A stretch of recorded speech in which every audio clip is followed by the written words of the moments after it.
누구도 피해갈 수 없는 죽음. 남은 사람들은 시신을 처리하고 슬픔에 잠긴 가족들을 위로하는 장례를 치렀다. 삶을 마무리하는 과정인 장례는 시대에 따라 변화하고 있다. 산업화가 진행되면서 국내에 상조 서비스업이 도입된 지 30여 년. 망자를 떠나보내고 충격에 빠진 유족의 수고로움을 한결 덜어주는 상조 전문 업체가 등장한 것이다. 모든 간혼상제가 태어나서 죽을 때까지 요람에서 무덤까지가 이 주택을 중심으로 이루어졌고 가족 중심으로 이렇게 이루어진 것인데, 이제 사회가 굉장히 이제 발전하게 되고 이제 인맥이나 인과관계가 이렇게 복잡하게 되고 그 시간이나 비용을 좀 절감해야 되는 이런 것 때문에 이제 병원이나 장례식장에서 이제 장례를 치르는 것들이 관행화되었고 일반화되었다, 이렇게 큰 변화를 가져온 것이죠. 하지만 우후죽순으로 생겨난 상조회사를 반길 수만은 없었다. 부르는 게 값인 횡포 문화와 하루아침에 사라지는 부실업체들로 인해 많은 고객들이 피해를 입었다. 때문에 상조업은 부정적으로 인식되었다. 주먹구구식 경영과 바가지 문화로 외면받던 대한민국 상조 서비스 시장에 후발주자로 나선 이가 있었으니 영업의 귀재라 불리던 박헌준 회장. 현대 해상에서 보험 설계사로 성공한 전설적인 인물이었다. 현대해상의 대리점 부분 3년 연속 판매 왕이셨습니다. 그 당시에 기억을 하니까 그 고급 승용차를 부상으로 받을 정도로 상당하게 인정을 받는 그런 실력을 가졌습니다. 장사 8년 만에 프리드라이프를 업계 1위 자리에 올려놓은 박헌준 회장. 업계 최초 4년 연속 흑자 실현, 자산총액 업계 1위, 선수금 규모 1위의 기록을 세우며 상조 회사의 신뢰도를 높인 것이다. 1인주 대사 중에 우리가 가장 중요한 게, 저는 결혼식도 중요하고 칠순잔치도 중요하고 회갑잔치도 중요하지만은 가장 중요한 거는 이 세상에 살다가 마지막 가는 길, 장례라고 생각하기 때문에 이 장례 문화는 우리가 소중히 다뤄야 된다고 저는 생각을 했습니다. 국가의 주요 의전에도 핵심적인 역할로 참여하여 장래의 품격을 높이고 그 전문성을 입증받은 프리드라이프의 박헌준 회장. 상조 서비스의 판을 바꾸고 대한민국의 장례 문화를 바꾸다. 산자와 죽은 자의 이별의식, 장례. 고인의 삶을 기리는 의식이자 이승에서 고인을 보내는 예법을 일컫는 장례는 임종에서부터 묘를 쓰는 일까지 모든 의식 절차다. 과거 농경 중심의 사회에서는 대부분 집안에 시신을 모셨다. 그러다 보니 상례 기간 동안 조문객 역시 집에서 정성껏 대접했다. 시신을 장지로 운구할 때는 일가 친척은 물론 온 마을 사람들이 일손을 놓고 고인의 마지막 가는 길을 배웅했다. 그냥 소리만 내요. 아이고 아이고 아이고. 이 사람 절하는 동안 그 절이 끝나면 또 이렇게 서로 맞절을 하고, 그러고 난 다음에는 꼭 이제 바깥을 참견. 저 영철이 엄마 그 애들 저 부침개 좀 먹여서 보내. 그리고 또 누구 오면 또 아이고 아이고. 그러니까 그 상주로서는 그 오는 문상객들도 다 이렇게 해야 되지만 품앗이로 동네 사람들이 다 와서 일을 하니까 그 사람들도 다 이렇게 챙겨야 되는. 그러니까 할 일이 무지하게 많은. 예측할 수 없는 죽음에 놀라고 당황한 유족들은 누군가에게 의존할 수밖에 없었다. 그 시절 마을에는 장례 절차에 풍부한 경험을 가진 사람들이 있어 장례를 치르는데 문제가 없었다. 마을 공동체에서 상례를 진행하셨던 분들은 집성촌의 경우에는 문중에서 한 명을 선정하고 그 사람에 의해서 이제 의례가 다 진행이 되는 겁니다. 이 일을 수행하시는 게 직업이 아니고 농사를 똑같이 지으시는데 문중에 이제 문제가 되고 상해당하거나 했으면 그 일을 진행했기 때문에 이것을 직업적으로 부르진 않았습니다. 장례를 치르는 절차에 별다른 규정이 없어 짧게는 3일, 길게는 한 달 이상 상을 치르는 집이 있을 정도로 제각각이었다. 1969년 박정희 정부는 관혼상제 관습을 국가 조례로 규정한 가정의례 준칙을 발표한다. 전통 가정의례의 허례허식을 없애고 현대식으로 표준화시킨 간소화된 절차를 내세운 것이다. 그걸 통해서 가장 크게 변화된 거라고 보시면 되면 양복의 등장입니다. 그러니까 가정의례 준칙의 검정색 양복을 딱 착용하라고 명시를 해놨거든요. 지금 현재 장례식장 가시면 검정색 양복을 입고 완장을 착용해서 뭐 2줄이든 3줄이든 뭐 이렇게 줄을 표시하는 것들, 그런 것도 이제 그 의례 준칙, 그러니까 가정의례 준칙에 의해서 이제 진행된 거라고 보시면 됩니다. 장례 치르는 기준을 엄격하게 정한 가정의례 준칙 선포 이후 많은 것이 변한다. 대부분 집에서 치르던 장례가 급격한 도시화 과정을 거치면서 마을 공동체의 상부상조 미덕까지 사라지게 될 즈음 아파트 시대가 열린다. 이웃과 친인척 간 교류가 줄어들면서 집에서 장례를 치르는 것이 불가능해졌고, 의학이 발달하면서 병원에서 임종을 맞이하는 사례가 늘면서 장례를 전문적으로 도와주는 장의사가 등장하고 장례 대행 서비스라는 새로운 업종이 생겨났다. 구조적으로 전통 상례라고 얘기하면 대규모의 인력이 필요하고 대규모에 의해서 추모가 이루어졌던 거라면, 지금은 이제 그렇게 할 수 있는 인력 자체가 없는 거죠. 다 객지로 나가 있고 아니면 기업에서 이제 뭐 생산 활동을 종사하고 이런 사람들이니까 상을 당하더라도 이 의례 전체를 다 이제 도와줄 수 있는 사람들을 구하기 어려워지게 되는 거니까 당연히 변화되는 거고. 그러나 장례 절차의 의미들이 퇴색되기 시작하면서 많은 폐해가 생겨난다. 상을 당한 유족을 2번 울리는 장례용품 강매가 빈번했고, 효행에 대한 보상 심리를 건드려 바가지를 씌우는 일이 허다했다. 장례가 급한 유족들의 처지를 노린 상술이었다. 완전 블랙마켓이잖아요. 관을 메고 올라가는데 차가 안 갑니다. 돈 더 안 주면 안 된다고 그러고. 입관을 못하게 해요, 아저씨들이. 그러니까 뭐 노자가 없어서 발제를 못하겠다고 그러고. 그러니까 계속 아주 번거로웠던 장례 정리화되지 않아요. 장례에 전에 없는 절차가 생기기도 했다. 저승 가는 길에 지참하는 돈, 일명 노잣돈. 결국 장례 관련업은 업체나 관계자들의 횡포로 인해 가장 경건한 예식에서 가장 피하고 싶은 음지의 예식으로 얼룩지게 된다. 덩달아 장례 관련업은 지탄의 대상이 된다. 다들 짐작은 하고 계셨겠습니다마는 병원 장례식장의 장례 용품들이 터무니없이 비쌉니다. 보통 10배 이상 바가지를 씌우고 있는데, 돌아가신 분이 수의를 입는다. 수의를 입게 되면 수의 한 벌에 10만 원에서부터 시작해서 몇 천만 원까지 있습니다. 이게 합리적인 가격이 형성이 안 돼 있는 거예요. 그래서 슬픔을 당한 사람에게 이거 100만 원짜리입니다. 그러면 그 슬픔 당한 사람이 그냥 깎읍시다라고 이야기를 하겠습니까? 못하는 겁니다. 그럼 거기에 대해서 시체말로 애누리가 안 되는 겁니다. 마지막 예를 갖추고 경건하게 진행되어야 할 장례 문화가 바가지 상술과 부실업체의 난립으로 낙후되어 가고 있을 무렵, 음지의 장례업계에 뛰어든 한 사람, 박헌준 회장.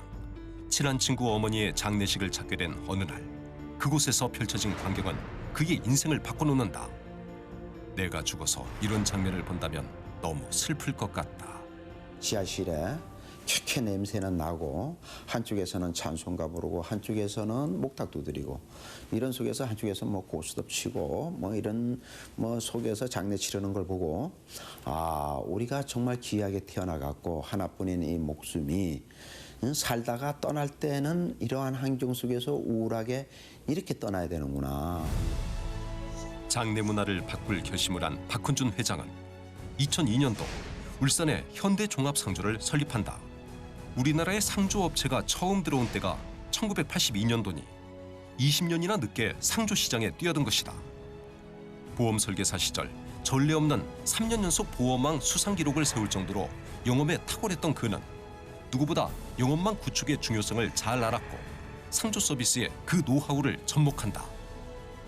내가 약 40년간을 이 세일즈 업계에 몸을 담고 마지막 한 게 보험 영업인데, 이렇게 영업 세계에서 잔뼈가 굵은 그 모든 것과, 그리고 보험업계에서 내가 펼친 활약들은 브리드라이프 상주회사를 끌고 가는데 그게 근간을 이루고 그게 원동력이 됐다고 보면 됩니다.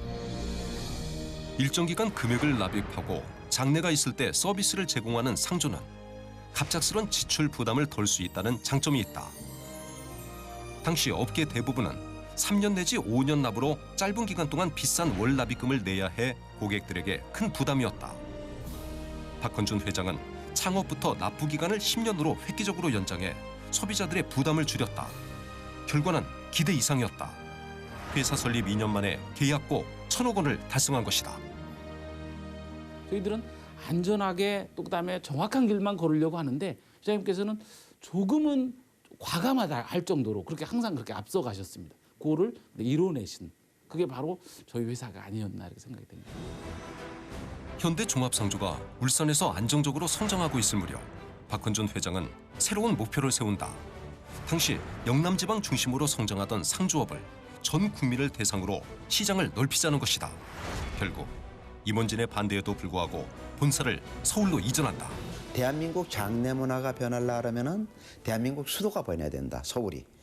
그리고 서울 경기에 대한민국은 우리나라 인구의 약 65%가 살고 있습니다. 그렇다면 여기가 변해야 되지 않겠느냐. 여의도에 새로운 터를 잡은 현대종합상조는 상조 서비스의 기초를 다지는 데 주력한다. 어떻게 하면 어두운 장례식을 아름답게 만들 수 있을까? 그 해답을 찾기 시작한 박헌준 회장.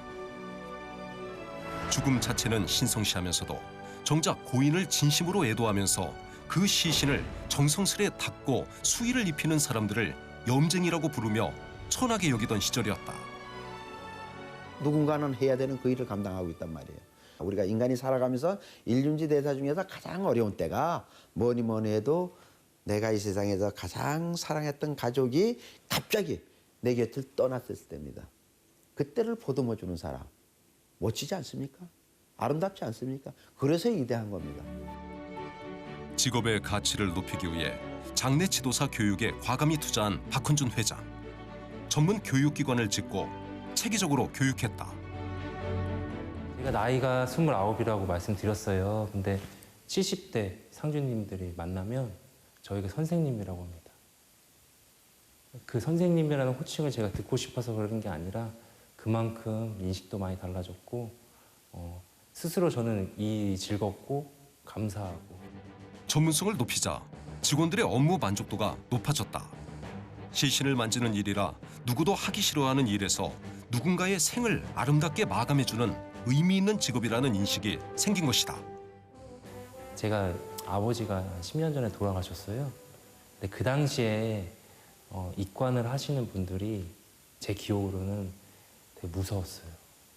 저승사자 같았고 아버지 손도 못 잡아 보내고 만지지도 못했어요. 근데 제가 이 일을 함으로써 저를 만나는 분들 앞에서는 그 입관 시간이라는 그 1시간 동안에 함께 당연히 슬프겠지만 안아드리고 손도 잡아드리고 좀 이렇게 표현하고 풀 수 있는. 그러자 조금씩 변화가 찾아온다. 영화 속 주인공이 장례 지도사로 등장해 대중들의 눈길을 끌기 시작했다. 시신의 몸을 닦고 옷을 입히는 염습부터 장례 전반에 걸친 일을 돕는 장례 지도사라는 흔치 않은 직업에 사람들이 더욱 관심을 가지게 된 것이다. 뭘 해야 될지 모르니까. 그러니까 임종을 맞으면 상조회사에 전화해요. 그러면 가장 가까이에 있는 장례 지도사가 출동을 합니다. 출동하면서부터 뭐를 해야 된다는 걸 가족과 상의해서 진행을, 장례 시작을 장례 지도사가 도와주는 거죠. 3일장이면 3일로 끝나는 것이 아니고 돌아가신 고인의 통장 관리, 그 외에 호적 정리 모르잖아요, 우리가. 그것까지도 안내해 준다라는 게 장례 지도사였던 것 같아요. 그때까지 현대적인 상여에 해당하는 장례 운구 차량으로 장의 버스를 이용하는 것이 일반적이었다. 그러나 버스 짐칸에 관을 넣어 장지까지 이동하는 동안 자식들은 부모님의 시신 위에 앉은 형국이 되어버렸다. 고인에 대한 예의가 아니라고 판단한 박헌준 회장은 승합차를 특수 운구 차량으로 만들어 디자인 특허까지 낸다. 아예 금형을 새로 떠야 했다. 당시 3-4대 정도만 필요했기에 업체의 무리한 제안에 임원진들은 당황스러울 뿐이었다. 그럼 50대 주문하겠어. 한 번 마음먹은 박헌준 회장은 결단을 내린다. 당장 50대를 발주를 줘도 이 회사가 당장 50대를 만들지 못한다는 겁니다. 순차적으로 만들어 간다는 거죠. 그렇게 해서 그 결정을 하지 않았나. 지금은 그게 수백 대가 됐습니다. 당시 상조 회사의 문을 두드린 고객들은 장내에 목돈이 들어가는 것이 부담스러운 서민들이 대부분이었다. 하지만 부실업체의 난립으로 서민들의 피해가 사회 문제로 떠오른다. 무리하게 수주 영업을 하다 보니까 이 영업 수당 쪽으로 많은 비용이 과다하게 지출이 되게 된 것입니다. 그리고 가입을 했다가 이 보험처럼 중간에 해약하다든지 또 만기에 환급을 받으려고 해도 이 해약 환급금이 터무니없이 적거나 아니면 돌려주지 못하는 곳이 속출하게 된 것이죠. 불신의 상조업의 이미지를 바꾸기 위해 적극적으로 국민들에게 다가가 알리는 일에 나선 박헌준 회장. 그 첫 무대로 선택한 것이 바로 홈쇼핑이었다. 당시 홈쇼핑 방송의 장벽은 매우 높았다. 상조 회사의 상품은 팔 수 없다는 것이었다. 그 당시 현대 홈쇼핑이었죠. 뭐 명문 홈쇼핑이 어떻게 그런 죽음에 관련된 장례에 관련된 상품을 팔 수가 있느냐고 그냥 다 기겁을 하죠. 다 거절하고 안 하려고 하는데 어쨌든 저는 정성을 들여서 그네들을 설득을 했고 그러면 한 번만 좀 해보자. 한 번만. 한 번 마음먹은 일에 절대 후퇴가 없는 불도저 스타일의 박 회장. 집요한 설득으로 방송분을 따내고야 만다. 2006년 6월 현대종합상조는 업계 최초로 메이저 홈쇼핑을 통해 장내 상품을 판매한다. 과연 장내 상품을 전화 한 통으로 구매할 것인가? 걱정과 불안 속에서 반응은 기대 이상. 그야말로 폭발적이었다. IMF가 지난 기기 때문에 돈들이 많지 않았거든요. 목돈이 들어가야 된다는 건 누구나 알고 있는데 이걸 나누어서 준비할 수 있다? 그래서 한 달에 19,900원씩이든 15,900원이든 모으면 부모님 돌아가셨을 때, 아버지 돌아가셨을 때, 지금 연로하신 건강이 좋지 않으신 부모님이 돌아가셨을 때 내 부담은 줄일 수 있겠구나. 박헌준 회장의 예상이 적중했다. 홈쇼핑은 음지에 있던 상조 회사를 수면 위로 끌어올린 획기적인 전환점이 되었다.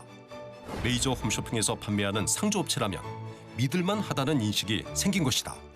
대중들에게 상조 기업이 건실하다는 메시지를 TV를 통해서 드러나게 되는 거죠. 그래서 이제 홈쇼핑에서 이렇게 판매를 하게 되고 그런 것들을 보게 되는 거니까 이런 것들도 있었구나라고 몰랐던 사람들은 이제 그런 것들을 알게 돼서 확대가 되게 시작이 되는 거고 뭐 이런 부분으로 보시면 돼요. 현대종합상조는 또 한 번의 도전장을 내민다. 업계 최초로 TV 광고에 진출하기로 한 것이다. 그러나 문제는 광고 모델이었다. 당시만 해도 부정적인 상조회사 이미지 때문에 아무도 모델을 하려고 하지 않았다. 제가 아는 많은 연기자들을 통해서 우리 모델을 하라고 권했더만 전부 다 한사코 다 반대 다 손사래를 치는 거예요. 야, 내가 그 나이가 돼서 나이 60 되신 분들도 내가 그 나이야 벌써 야 그런 거 광고 내가 안 하지. 나 할 수 없어 다 이러는 거예요. 그래서 할 수 있는 수십 명을 제가 협상을 해봤는데 안 돼서 결국은 그렇다면 내가 해야 되겠구나. 참 대단하세요. 슬픔을 이용해 장사하지는 않겠습니다. 업계의 부정적인 이미지를 개선하는 것을 우선순위에 둔 박헌준 회장의 경영 방식은 소비자 보호는 물론 기업의 전문성까지 높였다. 프리드라이프는 노무현, 김대중, 김영삼 전 대통령의 장내 의전 행사에 핵심적인 역할을 수행하며 그 전문성을 또 한 번 인정받는다. 이것이 실수가 있어서는 안 됩니다. 그래서 그런 국가적인 의전이 필요한 국장 같은 경우 이런 것들은 대행 업체가 한번 해본 업체가 노하우가 많이 쌓입니다. 그 노하우가 굉장히 중요하기 때문에 조금이라도 삐끗하게 되면 이게 정치적인 이유라든가 다른 어떤 오해 소지가 생길 수밖에 없기 때문에 한 번 해본 업체가 대응을 하는 경우가 많이 있습니다. 홈쇼핑에 진출하면서 고객의 납입금을 100% 예치한다는 약속으로 회사의 이익보다 신용을 쌓기 위한 박 회장의 행보는 계속된다. 이 돈이 회사에서 투명하게 자금 관리가 이루어지고 그런 것들이 재무적 안정성으로 이어지고 있는 것인지, 그러니까 제대로 관리가 되고 있는지. 고객 보호를 우선시하는 박헌준 회장은 상조업계에 납입금 예치 제도를 만드는데 주도적인 역할을 한다. 그래서 210억이라는 돈을 우리가 출자를 해서 약 31% 전체 출자금의 약 31%를 출자해서 최대 출자사가 됐습니다. 그래서 대한민국의 최초로 소비자를 보호할 수 있는 한국상조공제조합이 출연하게 됩니다. 프리드라이프가 국내 상조업계 최초로 업계 최초라는 수식어가 어색하지 않은 박헌준 회장. 상조업계 최초 2017년을 목표로 한국거래소 상장을 추진하고 2013년 현대종합상조를 프리드라이프로 변경한 것은 글로벌 시장으로의 첫 도약이었다. 저 개인과 우리 임직원들의 공동의 목표는 뭐냐 하면은 대한민국의 장래 문화를 발전시키고 우리 지구상에 살고 있는 전 세계의 인류의 장래 문화 발전에 기여하는 게 우리의 공적인 목표입니다. 대한민국 상조 문화를 바꾸려는 박헌준 회장의 한 발 앞선 행보는 과거 기피 시설이었던 장례식장을 새로운 복합 장례 문화 공간으로 탈바꿈하려는 도전으로 이어지고 있다. 어둡고 슬픈 장례식 분위기가 아름다운 이별의 시간으로 바뀌길 바라기 때문이다. 우리가 어떻게 결혼식 할 때만 꼭 꽃길을 깔아주고 비눗방울 날려주고 축하해주고 이러라는 법이 있습니까? 혐오 시설이라고 손가락질하지 않는 그런 신랑혼을 탄생시키고 싶은 거예요. 그런 인식들이 완전히 변할 것이라고 저는 확신합니다. 상조 회사가 국내에 들어온 지 30여 년. 현재 국내 상조 가입자 수는 400만 명을 넘어섰다. 산자와 죽은 자 사이에 슬프고도 따뜻한 이별, 장례. 대한민국 장례 문화를 이끌어온 프리드라이프의 진화는 계속될 것인가?